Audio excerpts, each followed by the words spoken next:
Leave me alone, my other channel's coming back soon. I promise. I really promise. It's just been a hard time. Wow, I bet y'all never expected another video on lightning speed. I've only made like 16 already. So last year for its 10th anniversary, I did an enormous retrospective on the history of my original series, Diametrics, formerly known as Lightning Speed. These add-on videos will only make sense if you've seen that series. Sorry, I don't make the rules. Also, this will be the longest one because I want this one to go over the entirety of LS1 and the rest to go over miscellaneous stuff until Diametrics, so that's why this one's so friggin' long. This year, I was scratching my head on what to do until I realized something. Lightning Speed has, like, a buttload of cut content that no one ever got to see, as well as a bunch of stupid Easter eggs, references, and funny coincidences I want to bring up. So, I'm diving back in and going over all of it. I'm going to try to go in chronological order, but this video is going to be largely unstructured, so there's your warning going in. Ready? Let's go! Let's get the preliminary stuff out of the way first. So you might remember me saying last year that Lightning Speed was born late in the summer of 2010 when I was not but a dumb 8th going on 9th grader. You might also remember me saying that Lightning Speed was born out of boredom and Sonic Adventure DX, where I cast characters over the cast of the game. Well, good amount of Lightning Speed's cut content is what I'd like to refer to as fanfiction. I'm going to come back to that idea in a bit, but that's just an introduction to what we're dealing with. Another good chunk of Lightning Speed's earliest cut content, though, is actually crossovers with other original stories I had at the time. See, I didn't just have Lightning Speed. You might remember me bringing up the Wonder Girl series multiple times in last year's retrospective, but it wasn't just that either. I had somewhere in the realm of 40 other original story ideas floating around, and some of those also crossed into Lightning Speed. It's not like they were all meant to take place in the same world, but about half of them ended up being that way just because they ended up crossing over with the Lightning Speed Wonder Girl series conglomerate, or thereby stemmed off of them. So I'm going to be mentioning a heck of a lot of series over the course of this that you're not going to recognize because they never went anywhere. That's your other warning. And now we finally begin with Season 1 of the original Lightning Speed 1. You might remember me saying that Season 1 was cobbled out of the quote-unquote best of what I had done before I properly decided to structure the series. Well, that also inherently means that Season 1 has the most cut content. Unfortunately, I don't remember most of it. I do remember some, though, and of course I'm going to tell you what it is. So let's start off small and talk about characters. I already talked about Jillian, the character I forgot about and dropped off the face of the planet. She was supposed to have telekinesis, much like Leah and Wreath. I just kind of forgot she existed at a point. And she stopped existing. I believe they just kind of met. There was definitely a cut episode that revolved around her, and she actually showed up when I was making designs for Season 2, but we'll talk more about that when we actually get to Season 2. Thing is, I don't remember her episode. I think I also retroactively tried to make an episode where she left. I don't remember that one either. There was also another character that was supposed to join the team in Season 1 right at the same time as Isabel. That character would have been Judy, a character that would end up becoming a Wonder Girl come about Season 33 or so. Judy, like Isabel, was from the Wonder Girl series. In fact, Judy and Isabel were actually best friends, so it made sense at the time for them to go together. Judy didn't have any powers or special weapons or anything at the time, though. All she did was play dodgeball, so I ended up dropping her and just sticking with Isabel. I also think Judy and Isabel were originally supposed to join the team in episode 5, Scylla is Framed, instead of later on during the whole Hannah debacle, but then that messed up the Hannah debacle, so I ended up moving the whole affair.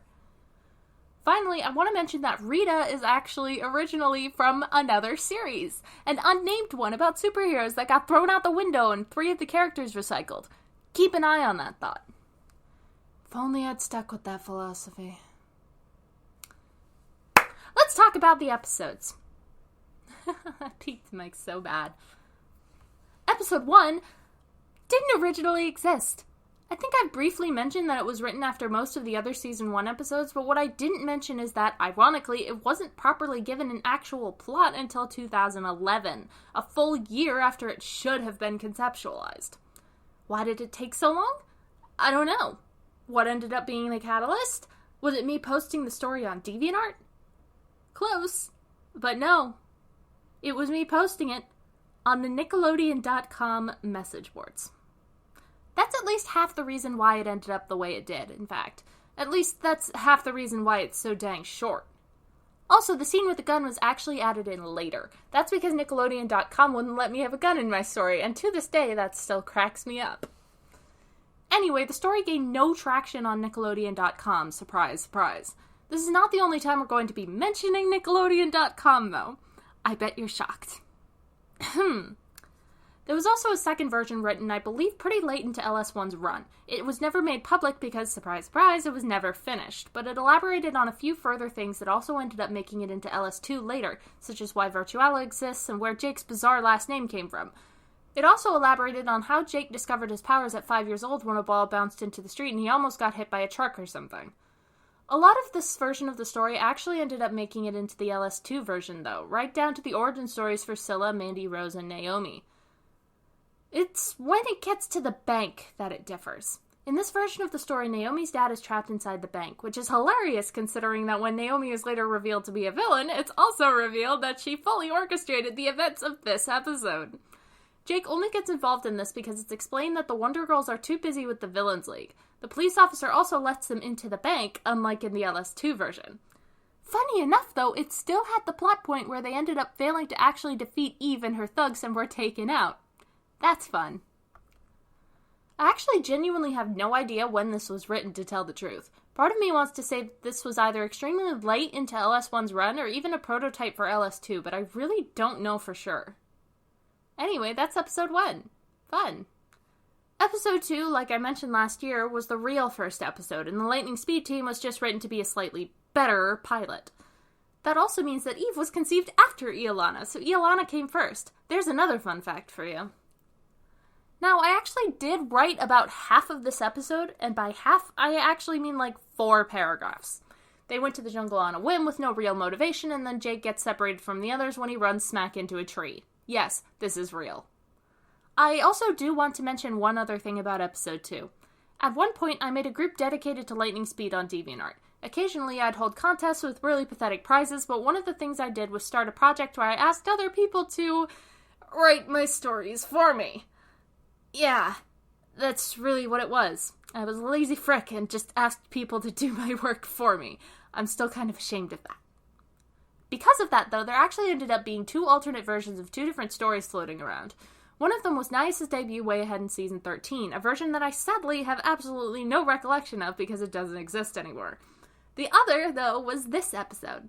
Only about half of it was finished, and I bless Molly for allowing me to show these if she'll let me. I don't know, I'm writing this part of the script in May, and I haven't even asked yet.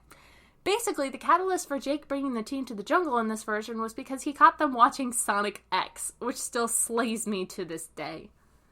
Oh yeah, I decided at some point that Jake, despite being a carbon copy of Sonic at his origin, hated Sonic's guts with a burning passion.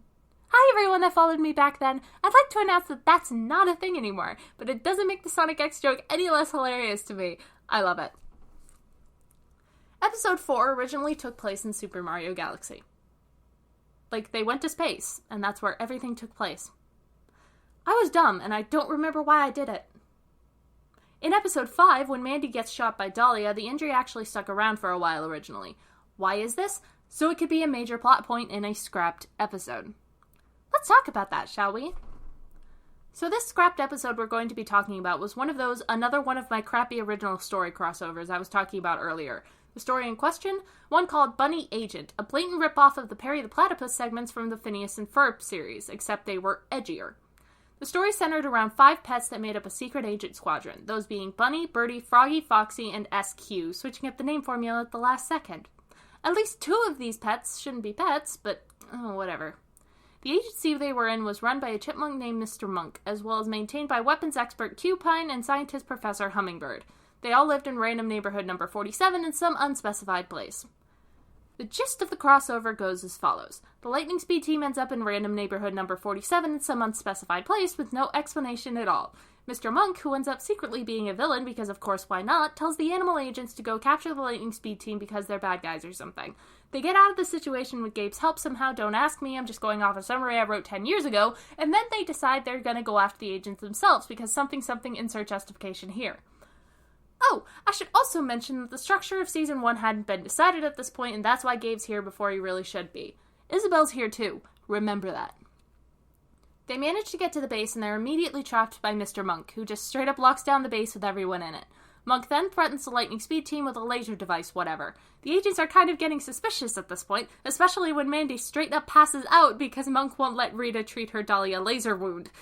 Bunny then tries to stop Monk from obliterating Jake on a whim, but then Monk reveals that he's actually evil and he plans to use a special space laser to eliminate the entire human race as revenge for his pet owner abandoning him or something dumb like that, and the space laser's gonna fire in 2 days. Then, I absolutely kid you not, Jake, with the help of one of the other agency people, decides to contact some old friends, who end up being a bunch of people Jake should not realistically know because they live in space.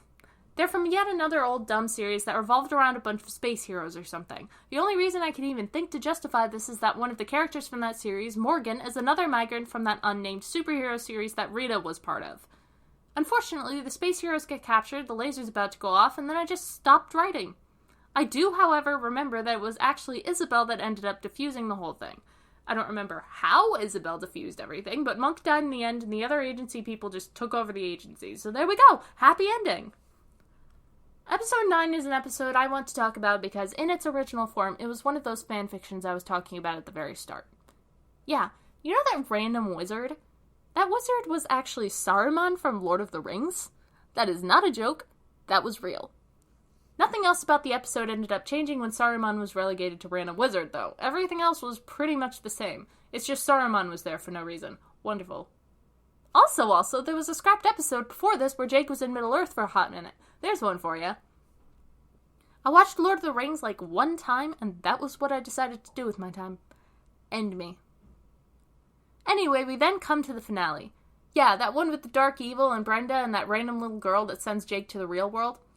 They were all from the Wonder Girl series. In fact, not only are they from the Wonder Girl series, but they then migrated over to their own series before getting stuck into lightning speed to die. Wonderful. Like, everything in this episode that isn't the Thomas family in Oklahoma specifically is lifted from the Wonder Girl series. This episode was so derivative, it's ridiculous. Before we leave Season 1, though, I want to bring up one more scrapped episode. This one was rather boring, was never finished, and features a bootleg Mario ripoff named Luio that ends up getting out of his game, and he turns out to be an enormous jerk. Not sure what that had to do with lightning speed, but there you go. So before we dive headfirst into Season 2, there's actually one note I'd like to make, and that's about the characters. I actually made a character sheet with all the characters going into Season 2 before Season 2 actually did anything, and, well, there was actually meant to be a character in Season 2 that was scrapped. In fact, this character never showed up in Lightning Speed, period, even though I'm pretty sure he was meant to. This character was named Twill, a being of darkness with dark magic. There's really not much to him beyond that because he never did anything.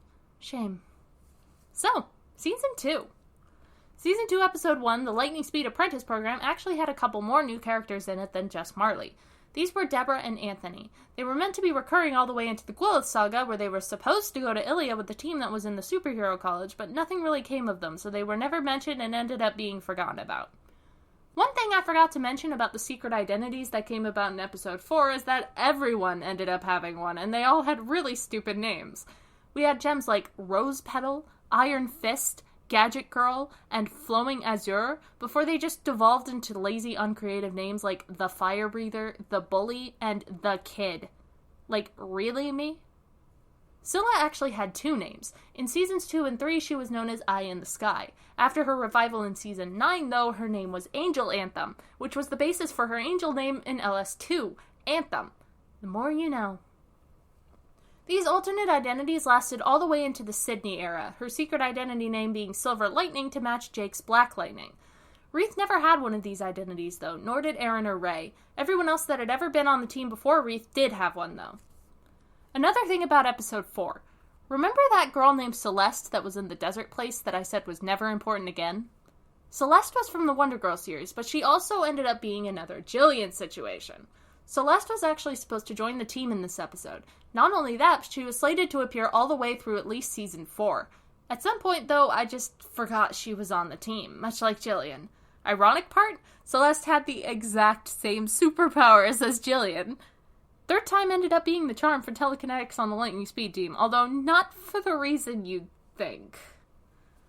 Episode 6, The Truth Will Be Revealed, is actually a really interesting case. See, what I didn't say in the retrospective is that even though the episode was actually a written episode, it was only half written and had its second part in summary form, never to actually be written. Actually, though, what I just said wasn't the whole truth. The second part actually was written. I didn't even realize it until I was digging through old stuff and found the lost second part of the story. It plays out the same way as the summary, but a couple more details are made clear. Unfortunately, those details don't include how Jake and Christina got sent back in time. That would have been nice to know, but I guess we don't get that. Anyway, the Lightning Speed team and the Wonder Girls, after the whole interdimensional war thing comes to a head, end up holed up in Centralia, the only city the real-world troops haven't taken yet, with a huge shield around the city. We find out that the Villains League were all executed by the real-world army before the shield is broken. Before they all die, though, Christina and Jake go back in time. Now, while I said it wasn't explained how they got sent back in time, which is still true, it's at least mentioned that they were sent back in time by someone. Some mysterious woman, in fact, who ends up telling them the future fate of Ilya, which would be assimilated into the real world as New Earth or something dumb like that. The whole thing is stupid, and this woman's identity is never revealed. Wow golly. Anyway, they then end up back in the past. Christina literally threatens to kill Jake twice. Christina almost does kill the past version of Jake. Jake saves his past self from getting annihilated. Christina makes even more death threats because her vitriol knows no bounds. Jake mentions a certain Cobra incident that was a major plot point in the Wonder Girls series. Ha ha hee hee reference no one will get. Christina never forgives Jake for this incident, and then they all go home, and Marley and Mason join the team through some convoluted plot point about no one remembering the war except those that are allied with Ilya or something inane like that. You might remember me talking about the Season 2 finale and mentioning that Emily was removed from this episode later on in a half-hearted attempt to scrub her from the series. Well, that's not the only thing that happened to this episode, and to figure out why these things happened, I do in fact have to reveal why I can't stand Leah and Emily. Leah and Emily are Twilight Sparkle and Fluttershy from My Little Pony Friendship is Magic. Literally. Around this time, I had just started to watch the series and thought it would be a great idea to incorporate the show into Lightning Speed. That ended up being the worst idea ever. Now, unlike all the other fanfiction content in Lightning Speed, when it came time to scrub those things out, I couldn't just scrub out Leah and Emily like I did all the other fanfiction stuff. See, Leah and Emily ended up being rather important to the series. That said, I just changed this story to compensate and called that a day. This was not helped at all when I eventually fell out of the fandom and grew a distaste for the franchise and what it had come to stand for. That only made things 1,000 times worse. I'm not here to talk about why I hate My Little Pony, though. The original plot of this episode went more along the lines of Jake ending up in Pony Kingdom and Princess Celestia turning evil and trying to kill everyone. Yeah, Marilyn, that was Celestia the entire time, including when she came back for Season 4. I had some kind of irrational distaste for the character, and it's not fun to think about in hindsight. Anyway, at the end of it all, Celestia takes over everything even though she already owned everything, great job me, and all of the 6 main character ponies end up going back to Ilya with Jake and become humans and give themselves new names because I thought I was being slick. You'll notice, though, that I said all 6 of them. That's because everyone except Twilight Sparkle and Fluttershy ended up going to other series. Applejack ended up with the Space Heroes, and Rainbow Dash actually ended up getting her own series called Rainbow Postal Service, which was just as stupid as you'd expect. Pinkie Pie was an interesting one, and I think she ended up in a couple different places before settling down in a place you'd least expect, but we'll get back to that when we hit Season 10, because believe it or not, Pinkie Pie becomes relevant again. This whole thing, though, is actually the reason I opted not to show Leah and Emily's designs in the retrospective, though, because they literally just look like human versions of Twilight Sparkle and Fluttershy. No joke. Season 3, go! Remember when I said in episode 1 that there were Chinese kids that wanted to kill everyone? They were meant to be recurring villains. Glad that never panned out. Episode 5, Running from the Government 2. The one where Jake gets his cool shoes. I forgot to mention that those are the black shoes he wears for the entire rest of the series, that then carry into his future designs for LS2 and Diametrics. They never really left, except they're not super anymore. They're just shoes now. Episode 6, Lightning Speed Around the World. Originally, there were more than just 3 plot lines. Celeste was actually in this episode too. See, in the original version of this episode, the whole team was in a plane that just randomly exploded in midair, and everyone on the team ended up getting flung around the world, although some of them definitely did end up back in Oklahoma for no explained reason and didn't get stories. Rest in pieces, Rose. Still doing nothing important. Emily was actually the one that was originally with Iolana in Africa as well. Good for her. There were actually 4 plot lines that ended up getting scrapped, meaning there were 7 planned for the episode, which was just way too many. One plot was Isabel and Marley ending up in Madrid, Spain. Context from the Wonder Girl series. Isabel was originally supposed to be from Madrid. In this plotline, they were supposed to meet Isabel's cousin, and Isabel was supposed to have a sword fight to the death with them for some long-forgotten reason. I'm sorry, I don't remember. Another plotline was Mandy and Scylla having to escape a group of cultists in India. Let's forget this one existed, because I sure as heck wanted to forget it then, too.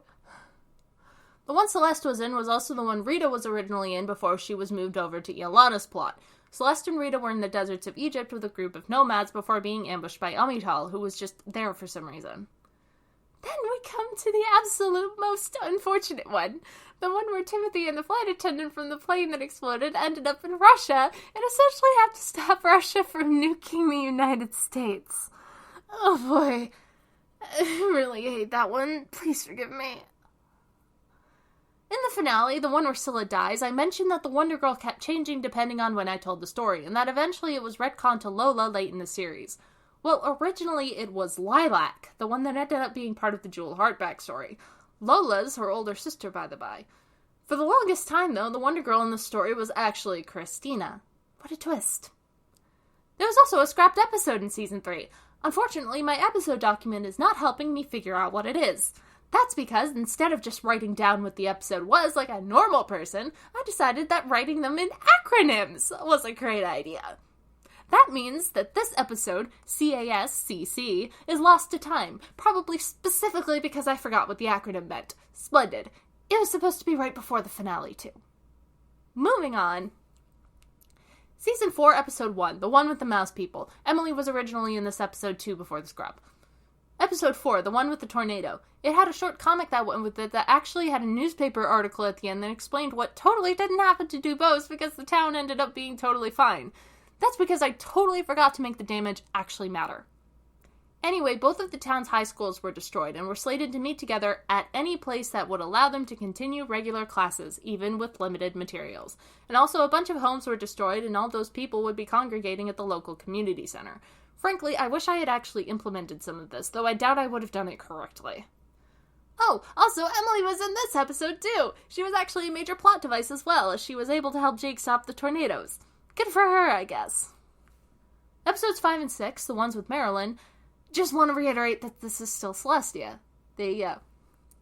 Episodes 7 and 8, Running from the Government 3 and The Case for Jake, actually both have longer titles. The former is Running from the Government 3, No Longer Jake Speed, and the latter is Emilio and Antoinelle, The Case for Jake. Antoinelle is actually Antoinelle Lafon, the evil demon stepsister Emilio kills in this episode. Timothy's mother was Alia Lafon, and something I forgot to mention about the both of them was that they had their memory wiped after Emilio killed their mother and they were dumped in the real world, where they assume new identities. It's Emilio's presence that triggers their memories and makes them go insane.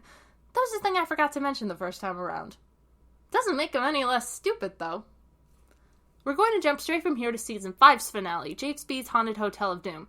This one was also originally a crossover with another one of my Dumb Other series. This one was the Grimly Ghost Chronicles, which was big-time Luigi's Mansion ripoff where this family known as the Raven Deems move into a haunted mansion, and the three kids, Cindy, Elaine, and Bart, have to use a knockoff poltergeist to fend off the evil ghosts of the Grimly family. Along the way, they meet Jezebel Grimly, who betrays her family to help out the Raven Deems, and they end up defeating the Grimleys and saving the day, I guess. Anyway, in this crossover, Cindy, Elaine, and Bart were supposed to be involved in hunting down what eventually turned out to be Nyla's ghost. That's really all they did here. They were also supposed to be from Ilia. Fun fact, though, this crossover actually has really unfortunate implications for the future of Ilia. See, there was another series that ended up branching off of Grimly Ghost Chronicles that took place in a post-apocalyptic future where robots have nearly annihilated the human race. Big oof! Also, this wasn't originally the finale for Season 5. Unfortunately, the real finale fell victim to the acronym issue, and I can't for the life of me remember what it was. Sorry. Season 6, Episode 2, the one where Jake gets a tumor. You know how Jake was supposed to figure out he had a tumor? He was supposed to get hospitalized by getting hit by a truck. Absolutely freaking wonderful. Episode 5, the one that gives me an excuse to talk about Antaeus for a hot minute. I mentioned in the retrospective that my original plans for Antaeus was that he was a dark clone of Jake created through the DNA of Anita LaFawn, and that it was dark DNA that somehow made both Jake and Antaeus immortal or something. I also mentioned that his original name was Anti-Jake. I have records of this name spanning all the way through Season 10, meaning that he was exclusively known as Anti-Jake for at least that long. We'll come back to that name later, though. What I didn't mention about Antaeus is that he also had a black lightning form. His was called Night Lightning. He was the only other Jake to have a black lightning form.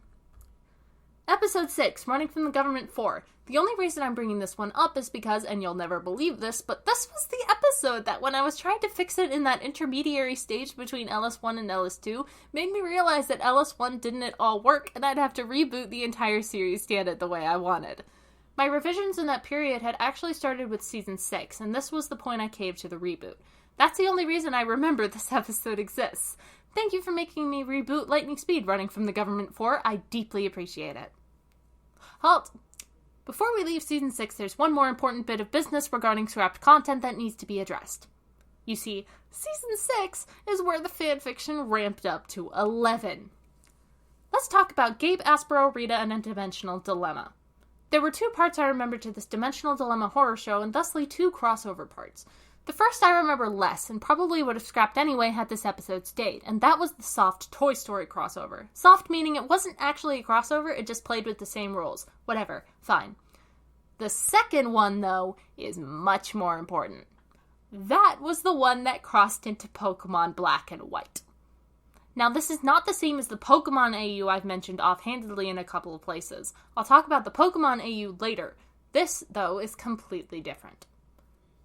So Gabe, Aspero, and Rita end up in the Unova region of Pokemon Black and White and have to stop Team Plasma from harassing Sharon or something. The big takeaway here, though, is Sharon. This is because Sharon joined the Lightning Speed team. I'm not kidding. This happened. He never did anything, but he was there. He also had a romantic relationship with Rita, because why the heck not? Let's just do that, too.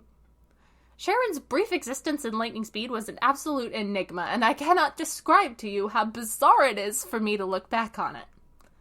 That was not the only bit of fanfiction in Season 6, though. Oh no. We still have to talk about Danny Phantom and Jake Speed versus the Ghost Zone. In this one, Jake has a dimensional dilemma oopsie and gets dumped in the Ghost Zone of the Danny Phantom series, where he's kidnapped by Skulker, the Ghost Hunter. Danny Phantom saves him, and the two have some kind of adventure together. This was a herald of things to come, because Season 7 ended up being so full of fanfiction that when I decided to scrap all the fanfiction mid-Season 8, there was so little left that I had to restructure the entire season. There were 3 offenders in Season 7. The first was a sequel to the Danny Phantom crossover that I don't particularly remember the details of. The second was Sharon's official departure back to the Pokemon world, which I also don't remember the details of. The third, though, was the debut of the Reality Medallion. This baby wouldn't show up again until Season 19, after episodes featuring it were scrapped not once, but twice. The first of these was in Season 7. It's time to talk about I Meet a Hero in Hollywood. This episode was a crossover between Lightning Speed and 2 shows that any kid watching Nickelodeon in the late 2000s/early 2010s will remember and immediately wonder why they're here. iCarly and Victorious. This is probably one of the most bizarre things I've ever written. For those of you with your eyes on the historical context of this series, this episode was conceived after a younger me became enamored with the iCarly and Victorious crossover episode iParty with Victorious, which I watched at its premiere in July of 2011. That's when I decided that it would be an amazing idea to throw Lightning Speed into the mix. I have no idea what I was thinking. What makes this even more bizarre is that the beginning of this episode is actually released to the public. No one would know this, though, because once again, this happened on Nickelodeon.com, which so routinely cleared out its message boards, even threads that were still regularly posting, I will still never cease to be mad about the wrongful erasure of my Penguins in Madagascar fanfiction that got nuked out of nowhere. Anyway, since boards were cleaned out so regularly, it is now completely impossible to find the post in question. Believe me, I tried with the Wayback Machine. I got nowhere. Thankfully, unlike other message board stories from that time, I actually documented the written parts of I Meet a Hero in Hollywood. I was actually smart for once. The gist of the story goes that Goopy has discovered part of an ancient artifact called the Reality Medallion. The medallion has 3 pieces, and if all 3 are assembled, the medallion will allow the holder to control reality. As Goopy is attempting to locate the other 2 pieces, the Lightning Speed team is also on the hunt. Their search, for no explained reason at all, somehow lands them in Hollywood Arts High School, the setting of Victorious. At the same time, the iCarly cast has arrived in Hollywood to visit the Victorious cast. Basically, shenanigans ensue. Reality medallion nonsense. Goopy gets all the pieces because of course he does, but the Lightning Speed team beats him anyway. The entire story wasn't written, but I remember enough. This was actually one of the only times on Lightning Speed 1 that Goopy managed to be a major villain, and when this episode was scrapped, so too went Goopy's one serious role. Rest in pieces, Goopy. Anyway, now that we're done with the fanfiction, let's go over what was left in Season 7 after that. Episode 1, The Interdimensional Reveal of the Century, is a really weird one to me because it was once again a crossover with another story of mine from the time, but I have no idea how the logistics of this crossover even worked. In case you don't remember, this episode was the one where Timothy accidentally revealed the existence of Ilya to the real world, and the Lightning Speed team had to scramble to rectify this mistake. Well, the series that supposedly crossed over with this one, according to my documentation, was a series known as Anne-Marie. This series was a medieval fantasy story about a princess that gets caught up in the business of a group of revolutionaries that want to take down the corrupt monarchy, and thereby has to pretend to be a completely different person in order to not be killed. Don't even ask me how this worked in the context of the episode. I have no hecking idea. I don't remember any of it. In reality, I think it was actually scrapped in the process of conceiving the episode, because I genuinely don't remember this ever being a thing. Episode 2, Iolana Melian Queen, was actually originally in Season 6 before the Season 7 restructuring. It would have been directly after Jake got his lightning powers, even though Jake wasn't even a feature in this episode. Episode 3, Prince Alan of Palentia, is actually the first appearance of a weapon I created for Jake known as the Lightning Rod. It was this thing Jake could channel his lightning through that kind of looked like one of those lightsabers with the blades on both ends. Jake made the first version out of a pipe while he was in prison with his alien mom in this episode, and Naomi improved on it afterward. It kind of existed for a while before I got bored of it. So, for a day in someone else's shoes, I just want you to know that I actually wrote the first part of this episode. Jake and Rose's bet in this episode is triggered by Rose taking a cell phone call in the middle of a random fight she and Jake are having with Goopy, and it makes me want to die inside. I mean, really, everything I wrote for the episode makes me want to die inside. Combine blatant gender stereotypes with my stupid Sadie Hawkins dance nonsense, and you get a recipe for disaster. The Season 7 finale, The World of Gwyleth, was originally the first episode of Season 8, because the original Season 7 finale was actually the episode where Sharon goes back to the Pokemon world. Nothing else really interesting to say there, I just thought I should mention that. Also, on another boring note, Back to School in Gwyleth was originally just called Back to School. Wow, amazing. I bet you all are impressed by that one. There's only one more thing for me to mention about Season 8, and that's the scrapped episode, The Reality Medallion Returns. This was the final fanfiction episode of Lightning Speed, and once again it was a crossover with iCarly. Victorious got to stay home this time. This ended up being the final time fanfiction content was used in Lightning Speed. In fact, this episode didn't even finish. It was cut short and scrapped midway through. This was the exact same time that the removal of all the other fanfiction content occurred, as well as the restructuring of the series to compensate for said removals. Congratulations! From here forward, there's no more cringy fanfiction! Just cringy everything else. Season 9 is actually a very interesting season to talk about. That's because, besides going through its own restructuring, it actually had a heck of a lot of scrapped content. Originally, Season 9 had 10 episodes instead of 7. So what changed? For one, there's actually a scrapped episode in here. It goes by the acronym APP and was a Team Ilya episode. I don't remember the plot at all, but knowing Team Ilya was probably boring and didn't matter in the slightest. Then there were episodes 7 and 9, both bearing acronyms too long for me to realistically decipher. I do know bits of the acronyms, though. The original episode 9 was actually the first version of Sabotage at the School Dance, which was probably extremely similar to the final version. The other episode, though, was supposed to be a proper introduction episode for Gloria, who just kind of showed up at the end of Sabotage at the School Dance after the restructuring. That's because I decided it would be a great idea to just merge the two episodes, then give Gloria the shaft, because who cares about Gloria? There was also an episode that never made it past the concept stages. It was supposed to be a Halloween-themed episode for Team Real World, starring Rose, Aspero, and Emilio. It would have introduced a new vampire villain, who I think I named Darla? The entire thing was canned before it took off, though.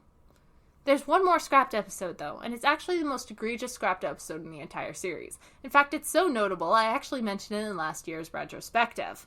This episode was the episode A Flower for Gwyleth, A Flower Too Far, where Mandy is possessed by a plant monster and attacks Gwyleth with plants, very similarly to the Danny Phantom episode Urban Jungle, because yes, this is a direct ripoff. Thank you. But of course, we all know by this point that this concept ended up getting recycled later on in the series' lifespan, namely all the way toward the end of the series, when season numbers became lost and there was no longer any structure whatsoever. Why did the episode end up scrapped? Well, that was purely what you would call a clerical error on my part. Because of the Season 9 restructuring, my documents for Season 9 ended up being an absolute mess, and when I posted the content of Season 9 to DeviantArt, A Flower for Gwyneth ended up getting left out and forgotten. Once I realized the error, I felt it was too late to correct it, so I scrapped the episode instead.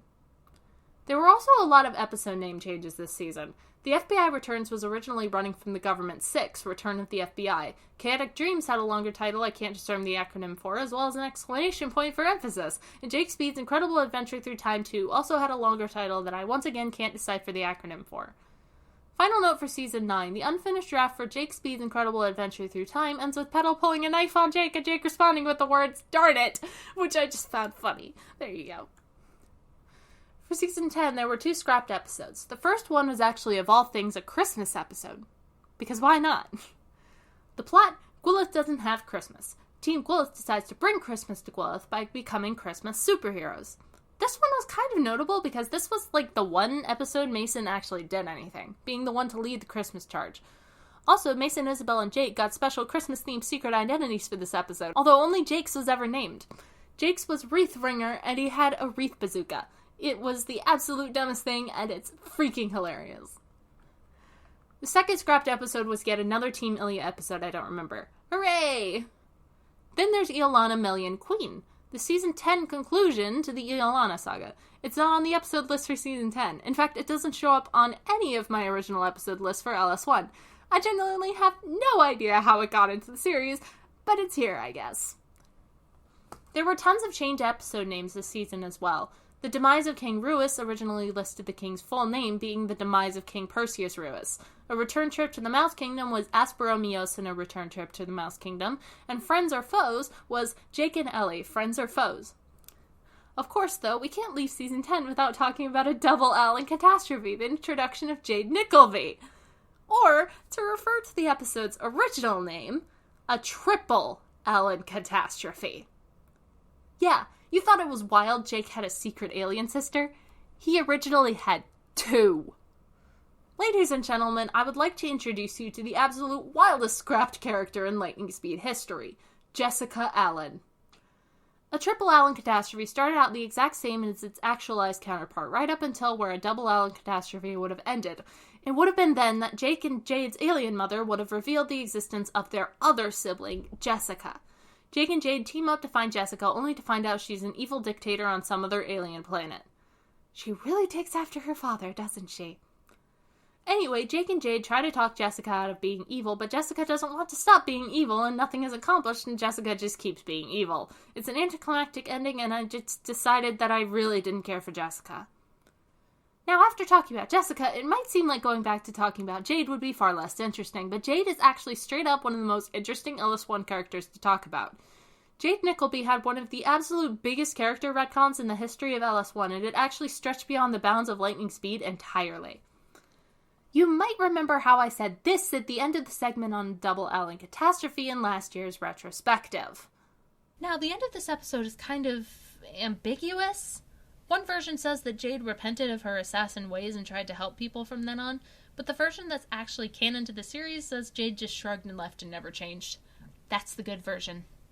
There was so much I left out of this explanation that it's actually ridiculous. But to figure out why, we have to look at what happened during Jade's time being reformed from her assassin ways. Enter Renegades, which began shortly after a Double Allen catastrophe.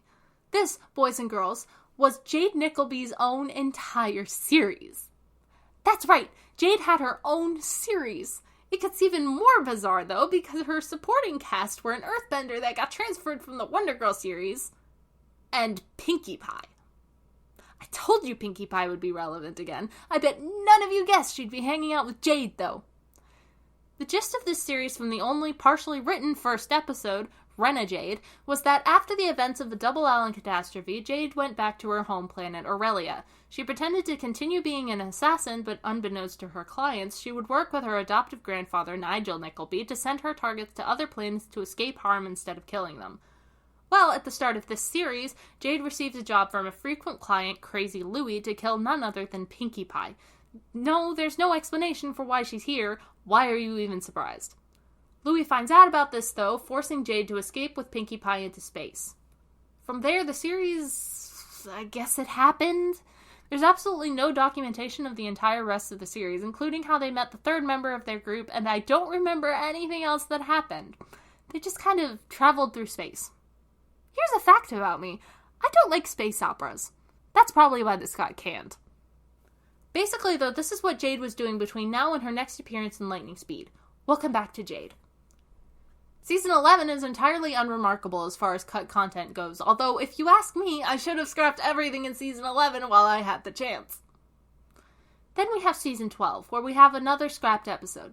This episode was called Black Lightning the Movie, where Team Real World finds out through Cecily, the movie star from a couple episodes prior to this, that a movie studio is making a movie about Black Lightning. This one could have been fun, but I don't remember anything about it. Sad, really. And now for Season 13. Something I forgot to mention about the Ballad of the Western Lizard was the part where said Western Lizard kidnaps Aspero and traps her in a flooding mine. Boy golly, gotta love those old Western tropes. Rise of the Veluxi, originally known as Villains Go Super, is an episode I look back on fondly, and there's a lot to say about it, even in this video. For one, this episode was actually originally conceived for Season 9. It sat on the shelf, though, until finally being re-included in the series when Season 13 accidentally ran a bit short. This episode was also the first time Antaeus was coined as the name for the character previously known solely as Anti-Jake, specifically because Anti-Jake was getting a bit cheesy and cumbersome. Grievel was the first one to coin the then nickname, with Antaeus actually reacting in disdain to the nickname. Funny how that then became his real name through the power of retconning. I find it amusingly ironic. Finally, we move from talking about Antaeus to talking about Nias in the episode Reverse World, or Nias Evil of the Reverse World. Although that title is kind of a guess, because my acronym deciphering skills aren't what they used to be, if you couldn't tell.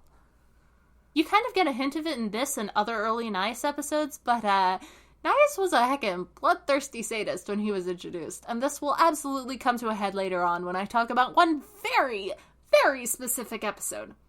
See, Nias was kind of conceptualized off of the sadistic evil double trope. I mean, Antaeus was as well, but he fell into a different role rather quickly. Gee, it's almost like every single time I create a sadistic evil double character, they end up evolving past their tropes and becoming completely different characters. Nias was one of the most drastic of these evolutions, although there is a more drastic one that, again, we will come back to later. It just makes me feel weird, though, when I read over these old Nias episodes where he's a completely different character than what he ended up as. I like to believe it shows growth on my part, but that's also a double-edged sword, as we will, again, come back to later. And that brings us into Season 14, the turning point of the series, where I want to talk specifically about the return of Jade. For one, this is a laughably short episode, but I don't think it was originally supposed to be. In fact, I have vague memories of this episode featuring Jake going to Palentia and possibly Sydney learning of Jake's alien heritage through this, but this was scrapped probably because when writing episode summaries for DeviantArt, I couldn't actually remember what this episode was about beyond Jade showing up again. Oh, also, this is where the official Jade retcon occurred. As of this episode, Renegades and the original ending to a Double L and Catastrophe were thrown in the trash, and Jade became a snarky assassin that doesn't care about you or your pathetic life again. Wonderful! Also, the return of Jade and the Tangled Web were originally swapped in the episode order, and the Tangled Web had a different name. If you guessed that that name is an acronym I can't decipher, congratulations! The final thing I want to say about Season 14 relates to the finale, Jake's Tainted Past. Jake and Sydney hit up Naomi's invention vault at the end of this episode, and it's not actually revealed what happens there until Season 15. Well, the original version of this episode explained what happened in that vault early, and, well, it was what originally happened in that vault that threw the entire structure of Lightning Speed 1 off the rails for the entire rest of the series. Welcome to Season 15, the scrapped Season 15, the only scrapped season of Lightning Speed 1, the season that rocked the boat of LS1 and sent out waves in its wake. Every single time I think of scrapped LS1 content, my mind immediately goes to this. So what happened in that vault that caused all this? Jake and Sydney find a time machine. They do not, however, use this time machine to Deus Ex Machina the past like the series is infamous for. They want to do that, but they're ambushed by Naomi and the Justice team before they can. The time machine is damaged, and Jake and Sydney are thrown back to, and I kid you not, medieval Ilia. When they arrive in the past, they actually meet an elf girl whose name I can't remember for the life of me, who sees Jake using his powers and begs him to help defeat an evil sorcerer who's been terrorizing the land.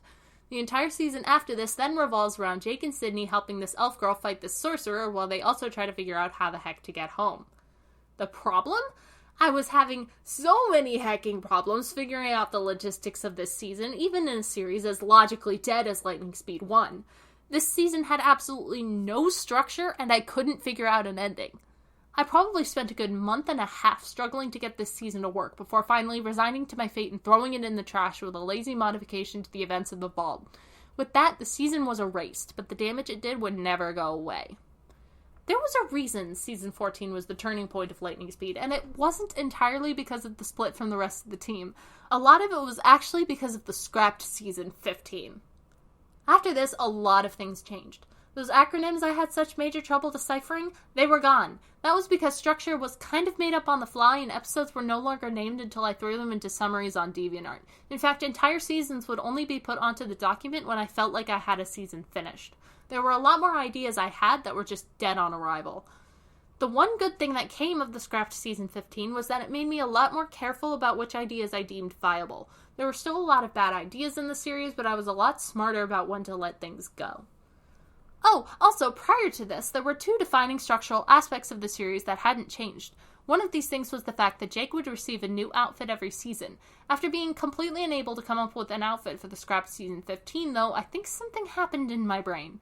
The new Season 15 reused Jake's Season 14 outfit, and when I finally came up with a new outfit for Season 16, it persisted all the way until Season 23, when it was finally changed to coincide with the arrival of Wreath. Then that outfit persisted until Season 30, and that Season 30 outfit extended until structure lost meaning after Season 40 and Endgame was upon us. Also, prior to the scrapped Season 15, every single season actually had a name. This was something I didn't mention in the retrospective, but Seasons 2 through 14 were all named with what were supposed to be subtitles to the series title Lightning Speed, Season 1 being an exception as it was the first season of the series. Season 2 was Lightning Speed Always Faster, 3 was Lightning Speed Friends to the End, 4 was Lightning Speed Keep On Going, 5 was Lightning Speed Never Ending Adventure, 6 was Lightning Speed Standing Strong, 7 was Lightning Speed Enduring and Overcoming, 8 was Lightning Speed Always and Forever, 9 was Lightning Speed and Soul and Strength, 10 was the inanely stupid Lightning Speed 1 of a million to be 1 in a million, 11 was Lightning Speed Through Anything, 12 was Lightning Speed Hope for the Hopeless, 13 was Lightning Speed Never Another, and 14 was Lightning Speed Never Say Die. And then, looking at my DeviantArt summaries, I actually found I tried coming up with two more for Seasons 15 and 16. 15 being Lightning Speed Always Away, and 16 being Lightning Speed A New Sunrise. I'm actually kind of glad these died out, because I kind of got lost in the sauce after a while and missed the point of naming these seasons in the first gosh darn place. Who would win? An entire long-standing series, or one elf girl? Anyway, we now come to the other Season 15, which begins with the Naomi reveal and means I finally get to talk about the complex, nonsensical Naomi motivations I forgot to actually mention in the retrospective! So the entire thing is that Naomi's entire existence in Lightning Speed 1 was a great big conspiracy against Jake and the Wonder Girls or something. She orchestrated the events of the first episode to make Jake a superhero, then planned to milk it for all that was worth or something. Specifically, she was also behind the events of Season 11, using Carissa as her pawn the entire time, and I believe she also made up the tumor as an excuse to put something in Jake's head to be able to control him whenever she wanted to. She probably orchestrated a lot more than that, but that's the general gist of it. Why did she do all this? Because she was a child television star, and then something people stopped paying attention to her and paid more attention to Jake instead. I don't know how this worked. I really don't. It was stupid. As for the finale of the season, there was a point somewhere in there where Naomi was supposed to do her big villain reveal in front of everyone and use the power-removing gun to remove everyone's powers, except Jake and Sydney because Ex Machina or whatever, but that kind of got lost somewhere in translation. So, funny thing about Season 16 in my documents, it doesn't exist. I have a Season 16 section, but there's nothing in it. I don't know if there was anything scrapped or changed or reordered, or if I just made up the season on the fly when I posted the summaries to DeviantArt. In the end, as I read back over the summaries, a lot of this is just kind of filler anyway, so I wouldn't be surprised if I just took episodes I didn't have on my doc already and mashed them into this season. Now, we're going to skip over to Season 18. In case you didn't remember, Season 18 was the Leon Akrava season, where Jake's illegal dimension traveling left him and his team wanted by the law. Jake fakes his own death and takes on the identity of Leon Akrava, and shenanigans ensue. There are a few things I want to say about Season 18 because some of it was actually changed when the episode summaries were written. For example, an episode was actually added into Season 18 to introduce Leon before Leon's episode with Rose. This was also to replace a gap in the season because the original Episode 3 went mysteriously missing. There's also an indication on my notes that Leon's name was actually originally Leo. Yeah, that one apparently was changed in post. Then there was the finale with that really rushed ending where the entire team just straight up died while trying to get the time machine at the Justice Team HQ. Now, I'm not trying to say that didn't originally happen, because it did still happen, just that it originally happened a full season ahead of when it ended up happening. That's because the Justice Team HQ infiltration was originally the Season 19 finale, because originally Season 19 was a continuation of Season 18. Originally, after Leon was revealed to be Jake, the team yeeted to another random dimension to escape the Wonder Girls, and more dimension-traveling shenanigans ensued while the team was still wanted dead or alive. This kind of justified the events of the finale a little more in hindsight, but the problem was that most of the original Season 19 was pointless filler, aka the 3 scrapped episodes of this season, and things that didn't even have to do with the Lightning Speed team. The latter episodes were actually Reverse Lightning Team and Nias the Jailbird, which ended up getting moved into the restructured Season 19 after the fact, and believe me, we will talk about that restructured Season 19. Anyway, the 3 scrapped episodes we're going to talk about from the original Season 19 are all filler episodes. None of them have names except the very first one we're going to talk about. So, Jake gets a dog. Episode 1 of the original Season 19 was called A Hero's Best Friend, where Jake and the team find a stray dog and take it in.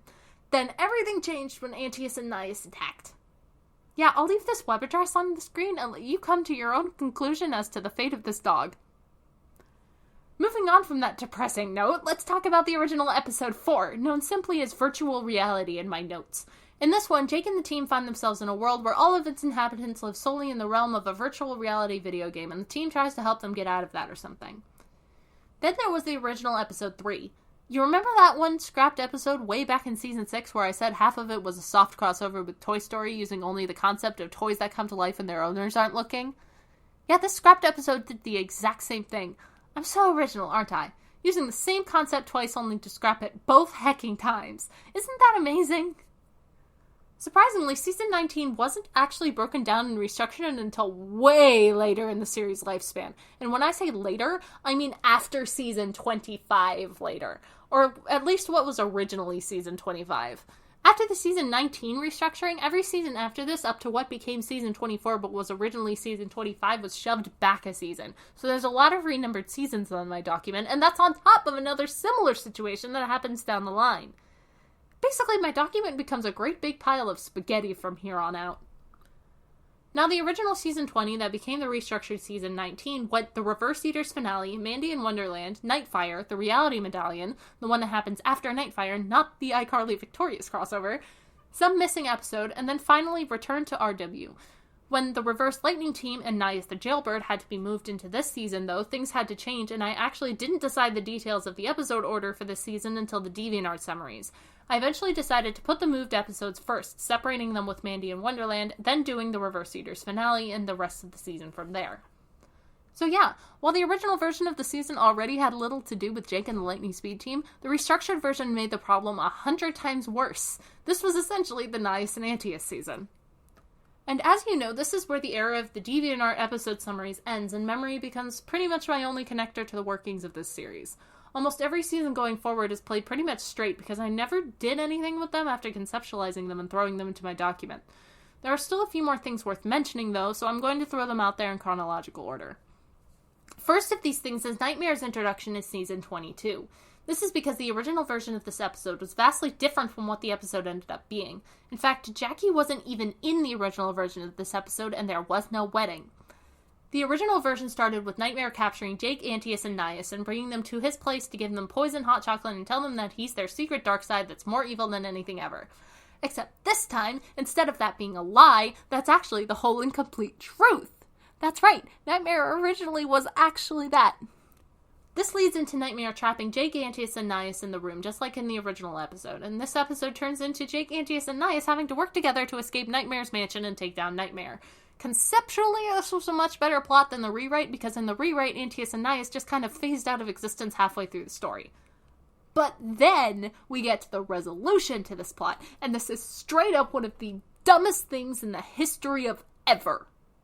Eventually, the three figure out that the only way to defeat Nightmare is for them to be even more evil than Nightmare in order to cancel out Nightmare's evilness and destroy him.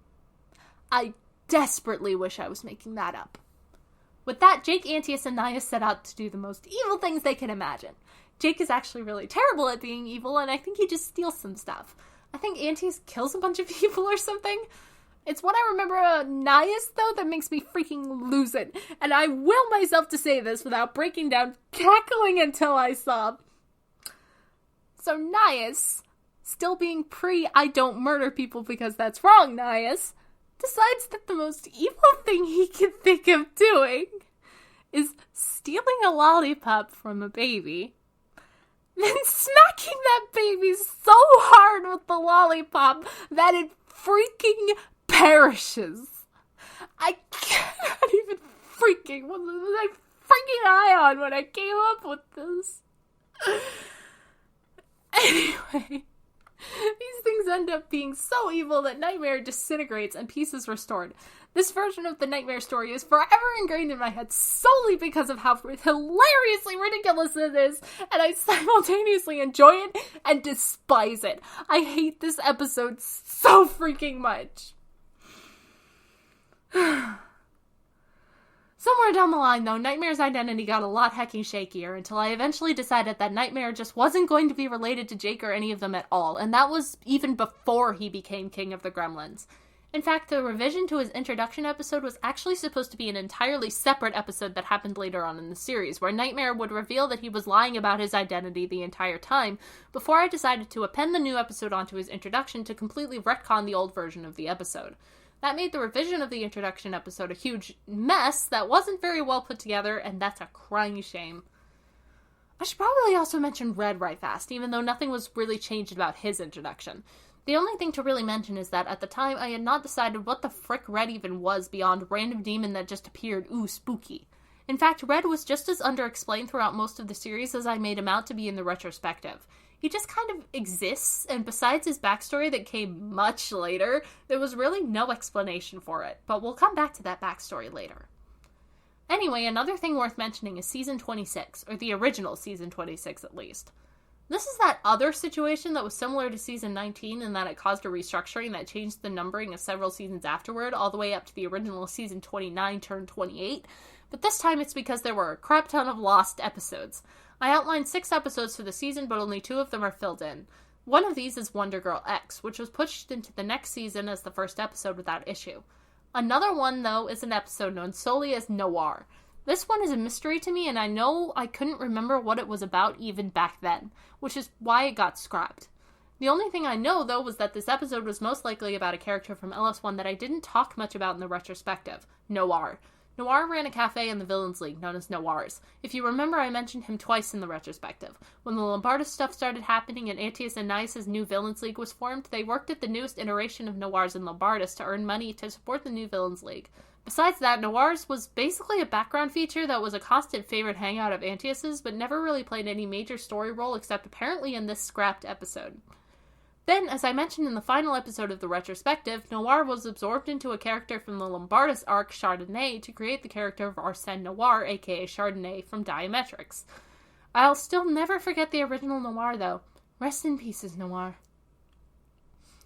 I vaguely remember a scrapped episode somewhere in the fray where Rose is captured by Violet, Rose's reverse, in case you didn't remember her from her 1.5 appearances in the series, and Rose has to fight Violet to escape before she discovers she can do more things than just make hammers appear in her hands.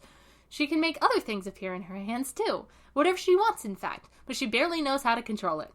This one got scrapped partially because I forgot it existed, and partially because Rose never uses these newfound powers ever again. Then there's the Unknown Agency arc. This arc actually has a whole lot of hidden references that ended up getting extremely lost because no one would have known what they were anyway. The first of these references rested solely in Francesca, the girl from the agency that helped out Jake.